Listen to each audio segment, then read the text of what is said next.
Hello বন্ধুরা, জয় গুরু। দাস কিচেনের নতুন আরেকটি ব্লগে তোমাদেরকে স্বাগত।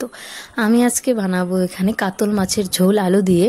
তো তোমরা ঝোলটা দেখতেই পাচ্ছ।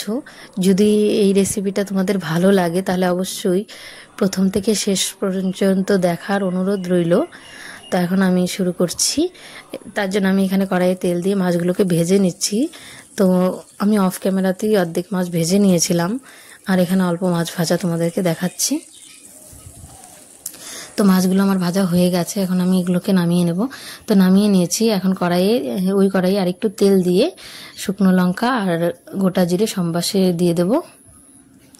তো একটু ভেজে তারপর আমি পেঁয়াজটাও দিয়ে দেব।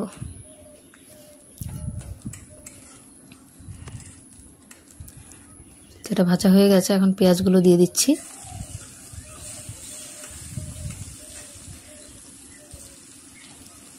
পেঁয়াজটা দিয়ে হালকা ভেজে, বেশি ভাজবো না, হালকা ভেজে আমি আগে থেকেই আলুগুলো কেটে রেখেছিলাম, সেটা তোমাদেরকে দেখাতে পারিনি, মনেই ছিল না ভিডিও করতে, তো দেখাতে পারিনি। সেই আলুগুলো আমি এখন দিয়ে দেব। তো আলুগুলো দিয়ে একটু নেড়ে চেড়ে দেবো।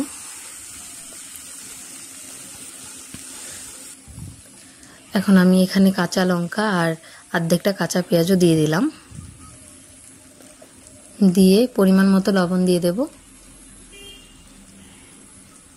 পরিমাণ মতো লবণ দিয়ে একটু নেড়ে চেড়ে দেবো। আর এখানে আমি এখনই হলুদটা দিচ্ছি না, আমি আজকে যেহেতু গুঁড়া মশলা দিয়ে রান্না করব, তো জিরে গুঁড়ো, হলুদ গুঁড়ো আর শুকনো লঙ্কার গুঁড়োটা আমি বাটিতে জল দিয়ে আগে ভিজিয়ে তারপর এখানে দিয়ে দেবো। তো বাটিতে আমি শুকনো লঙ্কার গুঁড়োটা ঢেলে দিচ্ছি।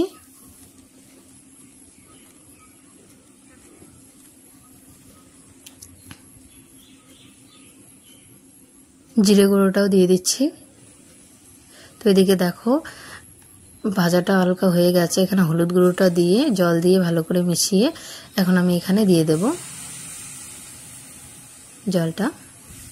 তা এই মশলাটার সঙ্গে ভালো করে কষিয়ে নেব। আলুগুলোকে মিডিয়াম ফ্লেমে কষাবো যাতে আলুগুলো হাফ সেদ্ধও হয়ে যায়। এখানে হাফ সেদ্ধ হবে আর ঝোলে পুরোপুরিভাবে সেদ্ধটা হয়ে যাবে।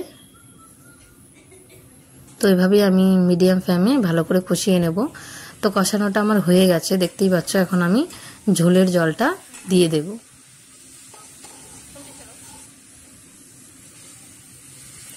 তো ঝোলের জলটা দিয়ে দিয়েছি। এখন একটু নেড়ে চেড়ে দেব। নেড়ে চেড়ে আমি অপেক্ষা করব ঝোলটা ফোটার। তো ঝোলটা আমার ফুটে গেছে। এখন একটু নেড়ে চেড়ে আমি এখানে মাছগুলো যে ভেজে রেখেছিলাম সেই মাছগুলো দিয়ে দেব।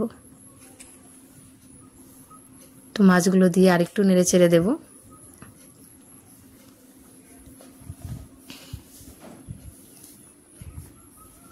তো নেড়ে চেড়ে এভাবে আমি 10 মিনিট জাল করে নেব।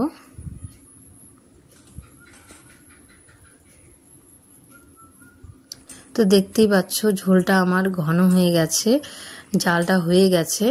এখন আমি এটাকে একটু নেড়ে চেড়ে জালটা নিভিয়ে নামিয়ে নেব। তো জালটা আমি নিভিয়ে দিয়েছি, এখন নামিয়ে নেব। তার আগে তোমাদেরকে জিজ্ঞাসা করে নেব রেসিপিটা কেমন হয়েছে। যদি ভালো লাগে একদিন বাড়িতে ট্রাই করে আমাকে জানিও। আর ভালো লাগলে ভিডিওটাকে লাইক, কমেন্ট, শেয়ার করে আমার পাশে থেকো। আর চ্যানেলটাকে যদি এখনও সাবস্ক্রাইব না করে থাকো সাবস্ক্রাইব করে দিও। দেখা হচ্ছে নেক্সট ব্লগে।